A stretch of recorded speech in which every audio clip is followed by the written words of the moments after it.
तो आइए आप सब लोग यहाँ इतिहास शुरू किया जाए।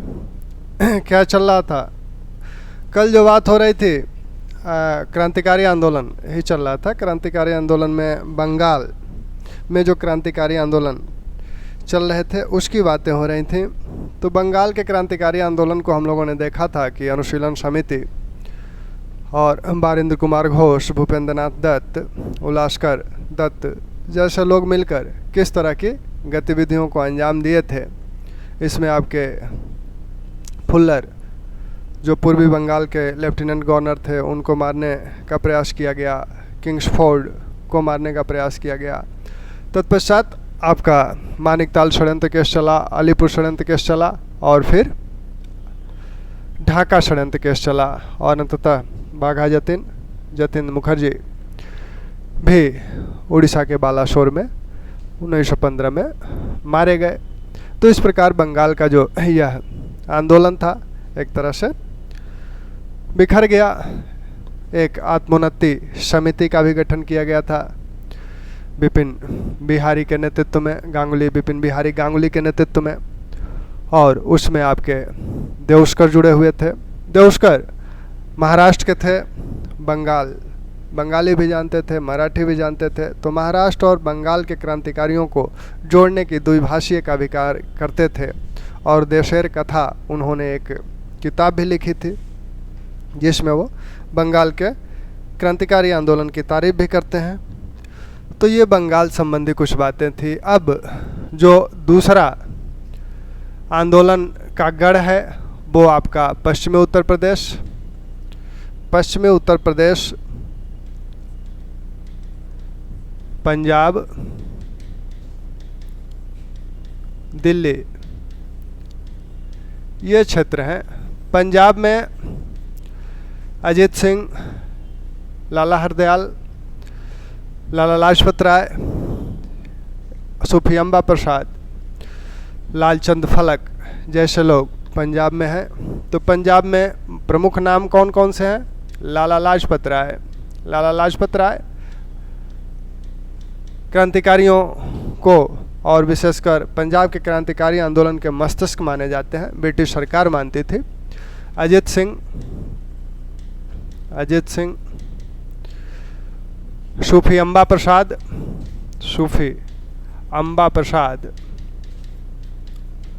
लालचंद फलक,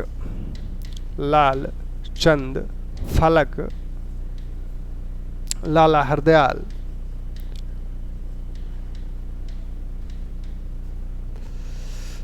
तो ये लोग पंजाब से हैं। नाम पंजाब के नाम में देखें तो मदन लाल धिंगरा,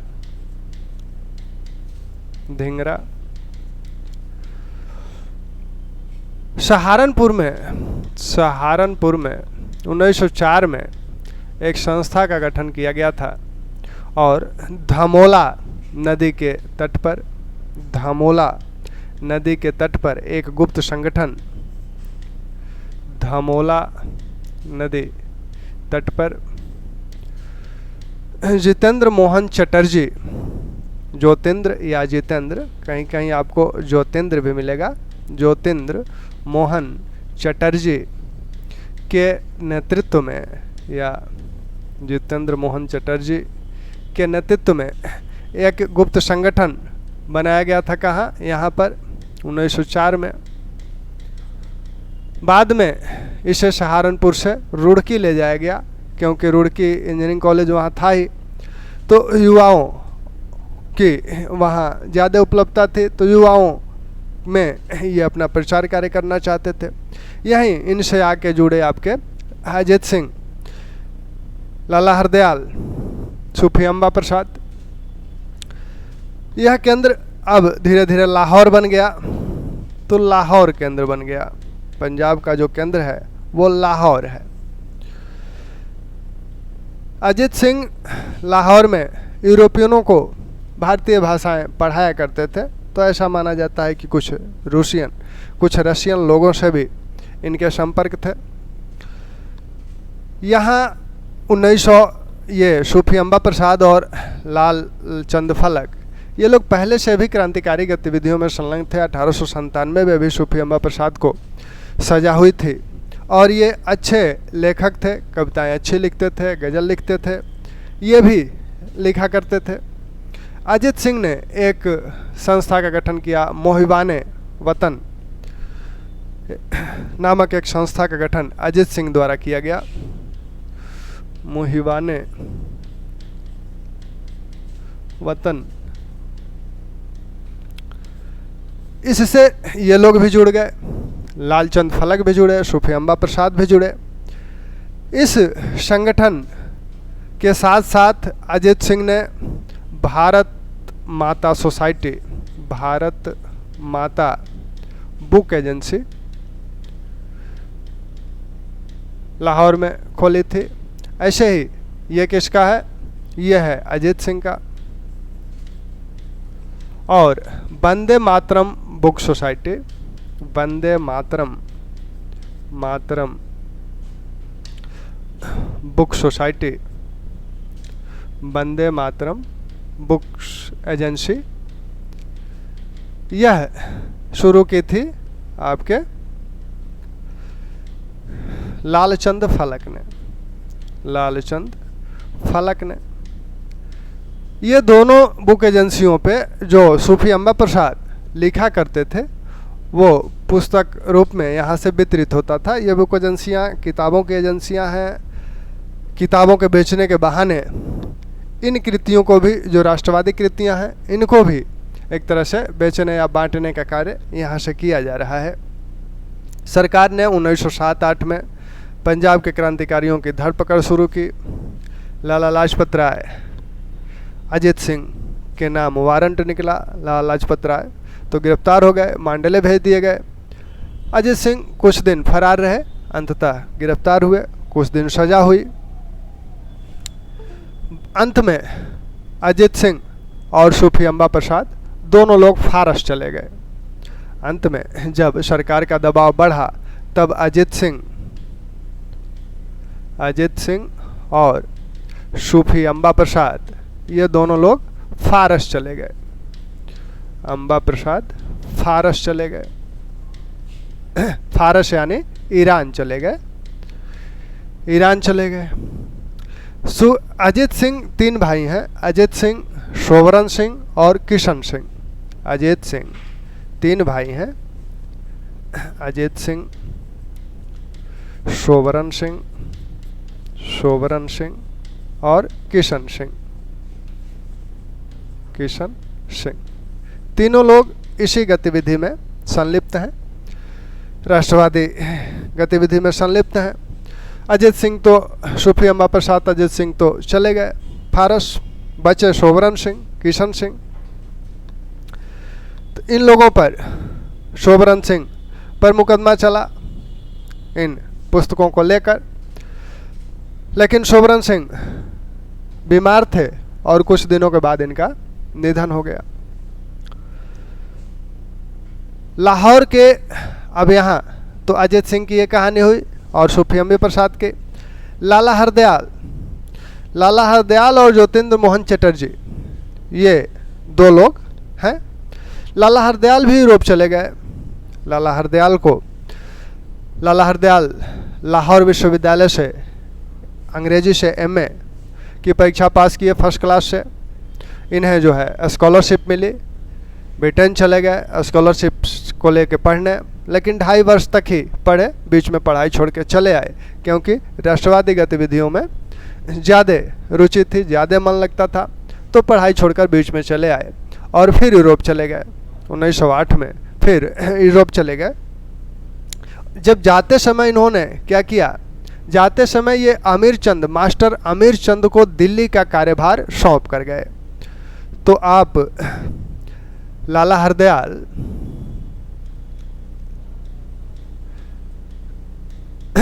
किसे, मास्टर अमीर चंद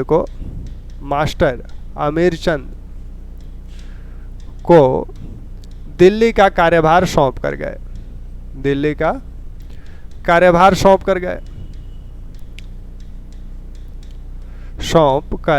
यूरोप चले गए। यूरोप चले गए। दो लोग और थे पहले से, दीनानाथ, दो लोग और हैं, दीनानाथ हैं और ज्योतिन्द्र मोहन चटर्जी हैं। ज्योतिन्द्र मोहन चटर्जी हैं। बाद में ज्योतिन्द्र मोहन चटर्जी भी यूरोप चले गए, ये भी यूरोप चले गए। तो जब ये यूरोप चले गए तब इन्होंने क्या किया कि रास बिहारी बोस, ये यूरोप चले गए तो इन्होंने रास बिहारी बोस की मुलाकात दीनानाथ से करा दी। रास बिहारी बोस की मुलाकात किससे करा दी? दीनानाथ से करा दी। किसने कराई? ज्योतिन्द्र मोहन चटर्जी ने कराई। रास बिहारी बोस उस समय देहरादून का जो इंपीरियल फॉरेस्ट इंस्टीट्यूट था उसमें क्लर्क थे। तो ये देहरादून में क्लर्क थे उस समय, फॉरेस्ट इंस्टीट्यूट जो था उसमें, फॉरेस्ट इंस्टीट्यूट में क्लर्क थे। इनकी मुलाकात दीनानाथ से करा दी गई। रास बिहारी बोस का बंगाल से भी संपर्क था और वहाँ से इन्हें धन, हथियार और युवा भी मिलते थे। यहीं बंगाल से ही अमरेंद्र नाथ चट्टोपाध्याय ने इनके पास दो लोगों को भेजा था, मनमथ विश्वास और बसंत विश्वास को। तो रास बिहारी बोस के पास बंगाल से अमरेंद्र नाथ चट्टोपाध्याय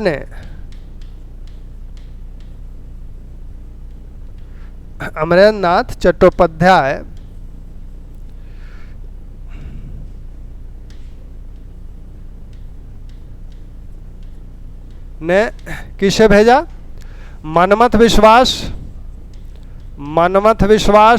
और वसंत विश्वास को। मनमथ विश्वास और वसंत विश्वास को अमरेंद्र नाथ चट्टोपाध्याय ने रास बिहारी बोस के पास भेजा। रास बिहारी बोस ने हार्डिंग के हत्या की योजना बनाई।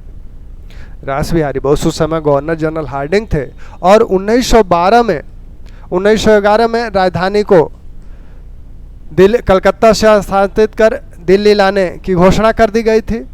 1912 में राजधानी दिल्ली आई। एक परंपरा के अनुसार लॉर्ड हार्डिंग राजधानी में जब प्रवेश कर रहे हैं तो एक जुलूस के साथ प्रवेश कर रहे थे।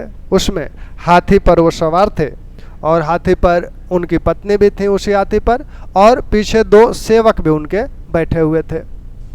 इन लोगों ने जुलूस के समय ही उनकी हत्या की योजना बनाई और इस योजना में ये दो लोग मनमथ विश्वास और बसंत विश्वास काम आए।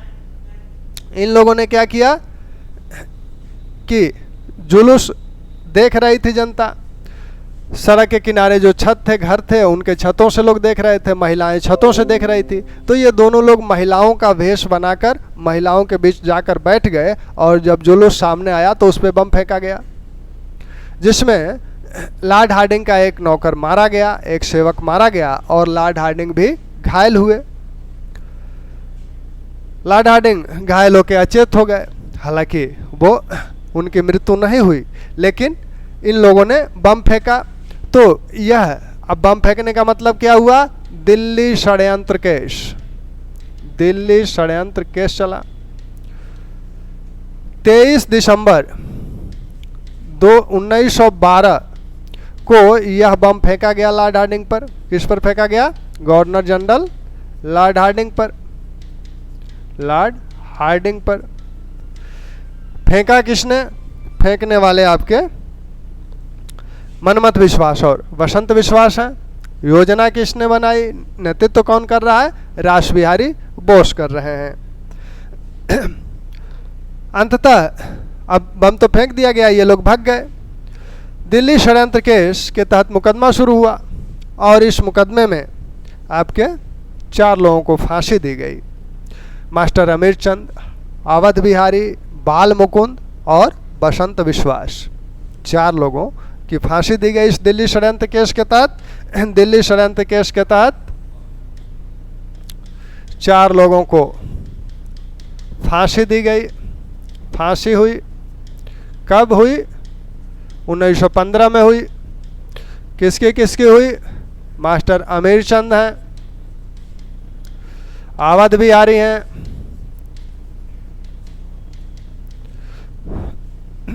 बाल मुकुंद और वसंत विश्वास। इन तीनों की तो दिल्ली में ही फांसी हो गई, इनकी अंबाला में हुई। तो 4 लोगों को इस दिल्ली षड्यंत्र केस के तहत फांसी दे दी गई। रास बिहारी बोस भाग गए, गिरफ्तार नहीं हो पाए, बच के निकल गए। रास बिहारी बोस इसी दौरान बनारस में भी आके रहे सचिंद्र सन्याल के साथ, और फिर यहाँ से वो जापान निकल गए।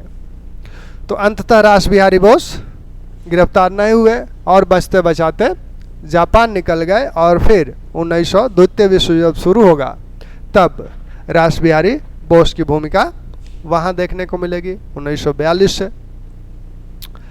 तो ये आपका दिल्ली वाला जो केंद्र है ये है। अब इस उत्तर प्रदेश में कुछ लोग थे, जैसे पंडित सुंदरलाल एक नाम आता है, जिन्होंने बनारस में अनुशीलन समिति की एक शाखा गठित की थी। वैसे ही सचिंद्र सन्याल जो कि उस समय हाई स्कूल में पढ़ रहे थे, तो वो भी क्रांतिकारी गतिविधियों में संलग्न थे बनारस में। वहीं रास बिहारी बोस कुछ दिन ठहरे भी थे उनके यहाँ। बाद में द्वितीय चरण के जो क्रांतिकारी आंदोलन होंगे उनमें सचिंद्र सन्याल की भूमिका और महत्वपूर्ण होगी। तो भारत के जो केंद्र हैं, भारतीय केंद्रों में हम लोगों ने क्या देखा? अभी तक हम लोगों ने महाराष्ट्र को देखा, इसके बाद हम लोगों ने बम्बई कलकत्ता को देखा था, और फिर हम लोग क्या देखे थे? उत्तर प्रदेश, और ये पश्चिमी उत्तर प्रदेश और दिल्ली और लाहौर वाले केंद्र को। इस केंद्र में सबसे प्रमुख जो लोग थे, जहाँ से प्रश्न आपको बनते हैं, बनेंगे, तो प्रश्न के हिसाब से अगर आप देखें तो प्रश्न के हिसाब से आप देखेंगे तो अजय सिंह जो लाहौर के महत्वपूर्ण लोग हैं, लाला लाजपत राय तो मस्तिष्क माने जाते हैं क्रांतिकारियों के, और जिनके इनके घर पे जब छापा पड़ा था तो उसमें यह स्पष्ट हुआ था कि क्रांतिकारियों से इनके कुछ संबंध हैं। अजय सिंह, सुफी अम्बा प्रसाद, अंततः दोनों लोग फारस चले गए। इन्होंने जिस संगठन का गठन किया था, एक तो मुहिबाने वतन, भारत माता बुक एजेंसी या भारत माता सोसाइटी। सुफी अम्बा प्रसाद अच्छा लिखते थे, ये जो लिखते थे इन्हीं बुक एजेंसियों से इनका वितरण किया जाता था, लोगों में पहुंचाई जाती थी वो बातें। लालचंद फलक ने वंदे मातरम बुक एजेंसी लाहौर में खोली थी। लाला हरदयाल अंततः जो है यूरोप चले गए और वहाँ से अमेरिका चले जाएंगे। 1911 में अमेरिका चले जाएंगे, पेरिस जाएंगे, 8 में यूरोप गए, 1909 में पेरिस जाएंगे, वहाँ से फिर 1911 में अमेरिका चले जाएंगे। तो इनकी बात गदर आंदोलन में जब हम लोग अमेरिका चलेंगे तो वहाँ इसकी बातें होंगी। मदन लाल धिंगरा ये यूरोप चले गए, ये भी स्कॉलरशिप के तहत यूरोप पढ़ने गए थे, लेकिन वहाँ जाके क्रांतिकारी गतिविधियों में बी.डी. सावरकर के नेतृत्व में जुड़ गए। लाला हरदयाल जब गए तो उन्होंने किसके सुपुर्द किया? अमीर चंद को दिल्ली का कार्यभार सौंपा। और जब ज्योतिन्द्र मोहन चटर्जी यूरोप गए तो उन्होंने रास बिहारी बोस का परिचय दीनानाथ से करा दिया। हालांकि इसमें दीनानाथ जो हैं बाद में सरकारी गवाह बन जाते हैं, तो दीनानाथ से उन्होंने इनका परिचय करा दिया। अब रास बिहारी बोस एक तरह से नेतृत्व करने लगे। जो पंजाब दिल्ली वाला केंद्र है उसका नेतृत्व रास बिहारी बोस करने लगे, और रास बिहारी बोस का संपर्क बंगाल के क्रांतिकारियों से भी जुड़ा हुआ था, और यहीं से इनको 2 लोग मनमत विश्वास और बसंत विश्वास भेजे गए। इन्होंने लॉर्ड हार्डिंग की हत्या की योजना बनाई। तो प्रश्न जो बनते हैं, एक तो भारत माता बुक एजेंसी किसने शुरू की, वंदे मातरम बुक एजेंसी किसकी है, मुहिबाने वतन किसने स्थापित किया, यह हत्या, लॉर्ड हार्डिंग पे हत्या का प्रयास कब किया गया था, ये डेट ध्यान रखिएगा। लॉर्ड हार्डिंग हत्या का ये जो डेट है ये महत्वपूर्ण है। फिर फांसियाँ जो दी गई 4 लोगों को, इन चारों के नाम ध्यान रखिएगा। इस फांसी को भी ध्यान रखिएगा कि ये फांसी अलग से अम्बाला में दी गई थी। फांसी कब दी गई थी, 1915 में। ये षड्यंत्र केस कब का है, 23 दिसंबर 1912 की हत्या है, तो 12 का ये षड्यंत्र केस है। ठीक, रास बिहारी बोस फिर नहीं गिरफ्तार हो पाए, भाग गए और भाग कर ये चले गए जापान। तो ये हम लोगों का। अब ब्रिटेन चला जाए। ब्रिटेन में किस तरह की गतिविधियां हैं। श्यामजी कृष्ण वर्मा, श्यामजी कृष्ण वर्मा 1882 में ब्रिटेन से बैरिस्टर बन के आए। बैरिस्टर वकील ही होता है। बैरिस्टर और वकील लॉयर में या अधिवक्ता में जो अंतर है, बैरिस्टर का मतलब है कि जो लॉ की डिग्री ब्रिटेन से लेता है उसे बैरिस्टर बोला जाता है वो वकील ही पेशा, उसका वही वकील ही है। तो ये ब्रिटेन से लॉ की डिग्री लेके आए, बैरिस्टर कहलाए। तो बैरिस्टर बन के आए और यहाँ आकर ये उदयपुर और जूनागढ़ रियासतों में नौकरी करने लगे। उदयपुर और जूनागढ़ रियासत में नौकरी करने लगे। पहले उदयपुर में किए, लेकिन यहाँ कर्जन वायली जो था वह यहाँ से इन्हें निकलवा दिया। कर्जन वायली इन्हें यहाँ से उदयपुर की जो नौकरी ये कर रहे थे, हालांकि इनके विचारों को वो पसंद नहीं करता था, इसलिए कर्जन वायली ने इन्हें उदयपुर से निकलवा दिया। फिर जूनागढ़ रियासत में नौकरी की है, यहाँ से भी निकाल दिया गया। 1897 में आपने देखा कि काठीवाड़ा में इनका जन्म हुआ था। 1897 में आपने देखा कि क्या था, 1897 में रैंड एंड आयरस्ट की हत्या हुई थी, पहली क्रांतिकारी हत्या है। तो उसके बाद क्या हुआ कि विभिन्न लोग गिरफ्तार किए गए, कुछ लोगों को फांसी भी दी गई। नाटू बंधुओं को देश निष्कासित कर दिया गया। तो जब नाटू बंधुओं को देश निष्कासित किया गया तो इन्हें लगा कि हमें भी हो सकता है किसी केस में उलझा के हमारे ऊपर भी आरोप न लगाया जाए। तो ये इससे पहले ही ब्रिटेन चले गए, इससे पहले ही ये ब्रिटेन चले गए। ब्रिटेन गए और वहाँ पर इन्होंने 1905 में इन्होंने एक संस्था गठित की। इसका नाम है India home rule society. India home rule society 1905 में यह संस्था गठित हुई। पहली होम रूल के नाम से पहली संस्था ये यहाँ देखने को मिलेगी। इस संस्था ने एक पत्र शुरू किया जिसका नाम है इंडियन सोशियोलॉजिस्ट।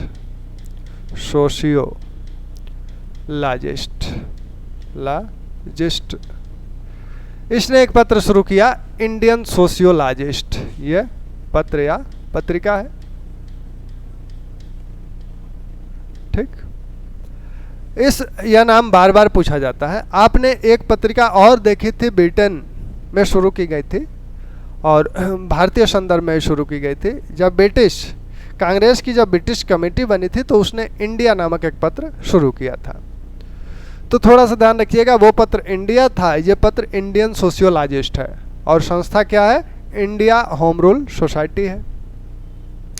इसी समय इन्होंने 1905 में ही, कौन, श्यामजी कृष्ण वर्मा की ही बात चल रही है, तो श्यामजी कृष्ण वर्मा ने 1905 में ही क्या किया, इंडिया हाउस की स्थापना की ब्रिटेन में, लंदन में।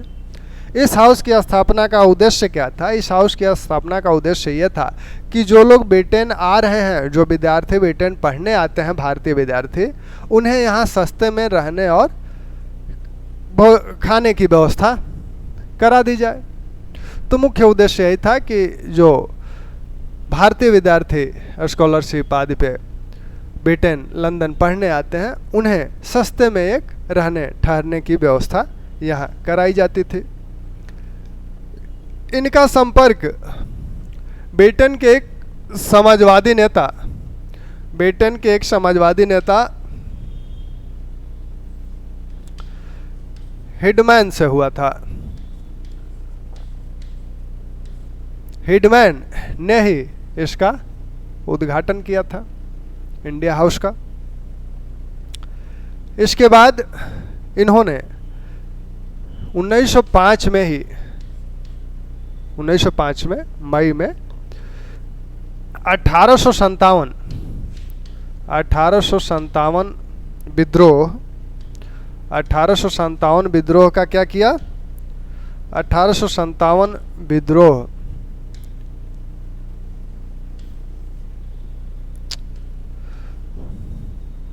1905 में ही इन्होंने 1857 विद्रोह की वार्षिकी मनाई, विद्रोह की वार्षिकी मनाई।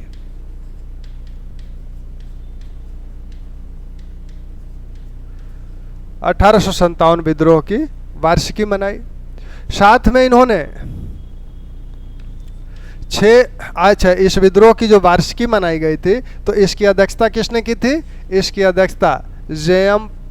पारेख ने की थी। जे.एम. पारेख ने इसकी अध्यक्षता की थी। और इस सोसाइटी के अध्यक्ष कौन है? इस सोसाइटी के अध्यक्ष जो हैं वो स्वयं श्यामजी कृष्ण वर्मा है। श्यामजी कृष्ण वर्मा है। और उपाध्यक्ष अब्दुल्ला सुहारवर्दी, उपाध्यक्ष जो थे अब्दुल्ला सुहारवर्दी थे, सुहारवर्दी। ठीक, इन्होंने क्या किया कि यह इस वार्षिकी तो मनाई, जे हम पारिक उसकी अध्यक्षता कर रहे हैं इस वार्षिकी का जो सम्मेलन था। इन्होंने 6 स्कॉलरशिप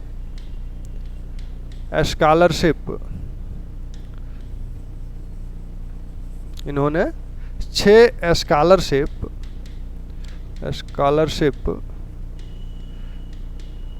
1,000 रुपये की शुरू की थी।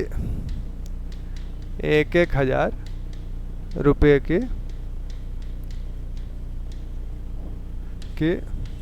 शुरू की।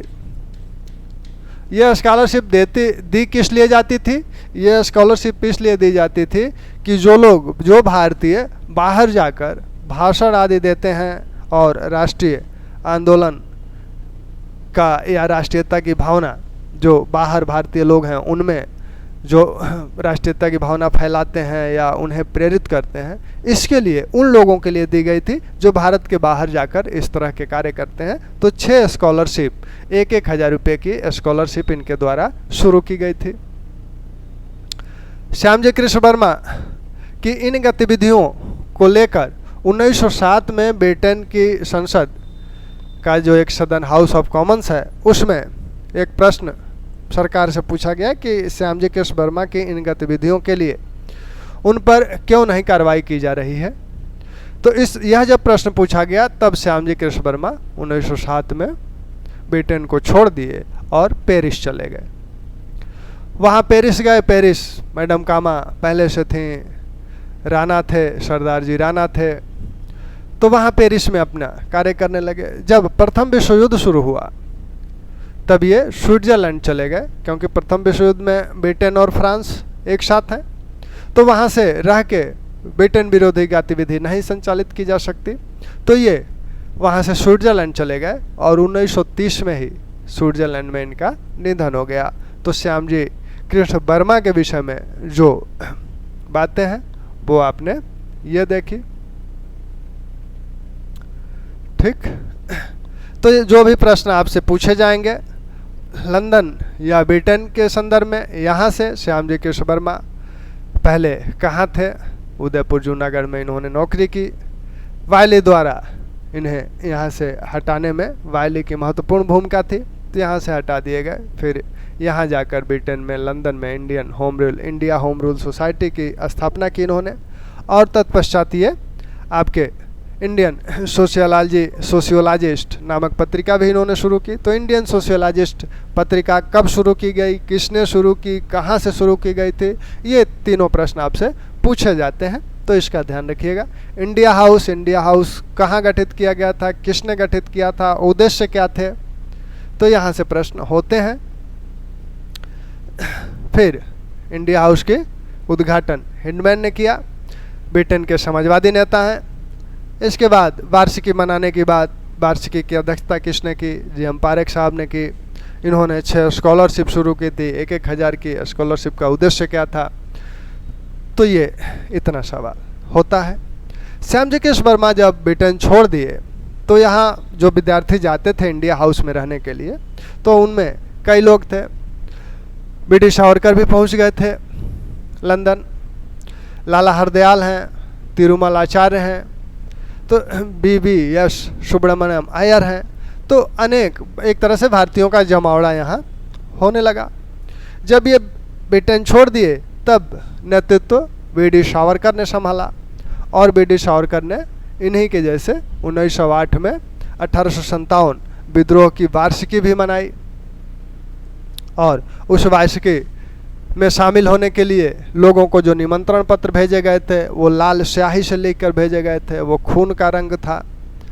वो शहीदों करके एक पर्चा भी वितरित कराया गया, वो भारत में भी आया। उसी समय B.D. सावरकर ने 1857 पर एक पुस्तक भी लिखी, और 1857 को उन्होंने क्या कहा कि स्वतंत्रता इंडियन इंडिपेंडेंस वार 1857 नाम से उन्होंने पुस्तक लिखी, और 1857 को कहा कि यह क्या है, प्रथम राष्ट्रीय और स्वतंत्रता संग्राम है। प्रथम भी है, राष्ट्रीय भी है, और स्वतंत्रता संग्राम भी है। तो B.D. सावरकर, अब यहीं पर मदन लाल धिंगरा भी गए थे। मदन लाल धिंगरा स्नातक करने के बाद स्कॉलरशिप पे गए थे वहाँ पढ़ने, लेकिन वहाँ जाने के बाद कर्जन वायली, जो कि श्यामजी कृष्ण वर्मा को बहुत प्रताड़ित किए थे, और श्यामजी कृष्ण वर्मा को यहाँ से इन रियासतों से हटाने और विशेषकर भारत छोड़ने के लिए मजबूर करने में इन्हीं का सबसे महत्वपूर्ण योगदान था। और उस समय ये भारत सचिव के राजनीतिक सलाहकार थे।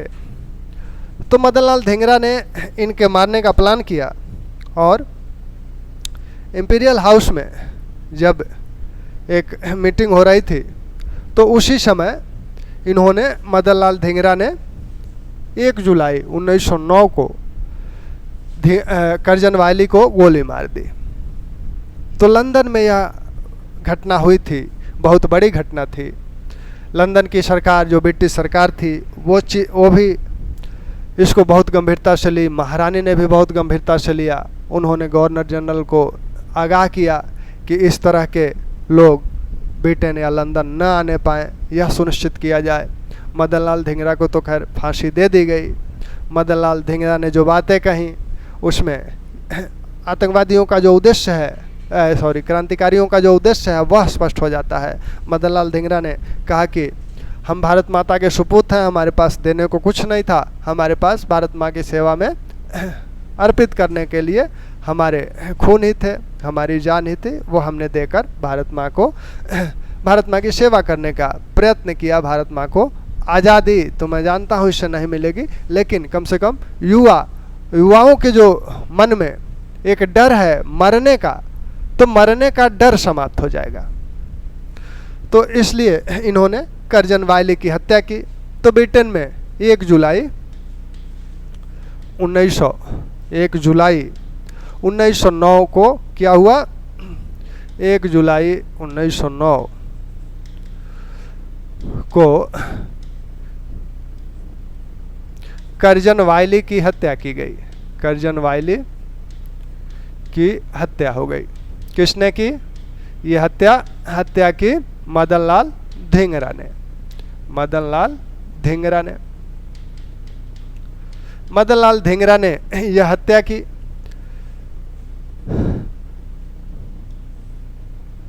कर्जन वायली थे क्या उस समय? कर्जन वायली जो है भारत सचिव के राजनीतिक सलाहकार थे, राजनीतिक सलाहकार थे। ठीक, इनको फांसी दे दी गई। बीडी सावरकर, नासिक षड्यंत्र केस याद कीजिए, जब महाराष्ट्र की बात हो रही थी तो नासिक षड्यंत्र केस हुआ था दिसंबर 1909 में। नासिक षड्यंत्र केस में यह माना गया कि यहाँ जो पिस्तौल भेजी गई है, जिस पिस्तौल से यह हत्या की गई है, वो ब्रिटेन गुट द्वारा भेजी गई है और ब्रिटेन में बीडी सावरकर के नेतृत्व में सारा कार्य हो रहा है। तो उन पे ये आरोप लगाया गया कि इन्होंने ही ये पिस्तौल भिजवाई है। और बात सही भी थी। इंडिया हाउस का जो रसोइया है चतुर्भुज, इंडिया हाउस में जो रसोइये का कार्य करता था चतुर्भुज, वह 20 पिस्तौल भारत लाने में सफल हो गया था। चतुर्भुज ने 20 पिस्तौल भारत लाई थी अपने बक्से में, वह किसी तरह से छुपाकर लेकर भारत लाने में उसे सफल हो गया था। तो बीडी सावरकर को 1910 में भारत भेज दिया गया। 1910 में बीडी सावरकर को भारत भेज दिया गया।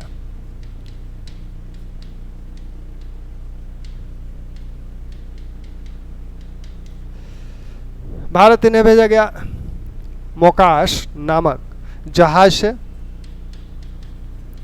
इन्हें भारत भेजा गया। ये जब भारत आ रहे थे तभी मार्सिलेज बंदरगाह पर, जो फ्रांस का बंदरगाह था, मार्सिलेज बंदरगाह पर ये समुद्र में कूद गए और इस उद्देश्य से कूदे कि हम फ्रांस के क्षेत्र में चले जाएं और फ्रांस के पुलिस अधिकारियों को अपने सुपुर्द कर दें, क्योंकि हमें ब्रिटेन ले जाया जा रहा है ब्रिटिश अधिकारियों के, तो वहाँ किस तरह की सज़ा होगी, फांसी की भी सज़ा हो सकती है अगर प्रमाणित हो गया तो, या आजीवन कारावास तो होगी। तो अपने बचने के लिए इन्होंने फ्रांसीसी पुलिस अधिकारी को सौंपने का प्रयास किया, लेकिन फ्रांसीसी अधिकारियों ने फिर इन्हें ब्रिटिश अधिकारियों को सौंप दिया। तो इस तरह से ये भारत आ गए बीडी सावरकर। अब भारत आए तो आपने देखा ही आजीवन कारावास की सज़ा मिल गई नासिक षड्यंत्र केस के तहत। अब ब्रिटेन में जो लोग थे, अब ब्रिटेन में सरकार जो है बहुत गंभीर हो गई इन चीज़ों को लेकर। जब ही वाली की हत्या हुई तो ब्रिटेन में अब शक्ति बढ़ गई। तो ऐसे में इन लोगों को यहाँ ब्रिटेन छोड़ना पड़ा और ब्रिटेन छोड़ के ये लोग कहाँ गए? ब्रिटेन छोड़ के ये लोग चले गए कहाँ? पेरिस, क्योंकि पेरिस श्यामजी कृष्ण वर्मा भी थे, मैडम कामा भी थी और राणा भाई भी थे, तो सारे लोग पेरिस चले गए। तो यह ब्रिटेन की बात इतनी। आपके जो प्रश्न हैं, हर लाइन आपके प्रश्न हैं, ये बात आप ध्यान रखें, बड़े ध्यान से सुने और इसको मनन करें। ठीक, पढ़ते रहें, मस्त रहें और वीडियो को शेयर करते रहें, एक दूसरे से चर्चा करते रहें।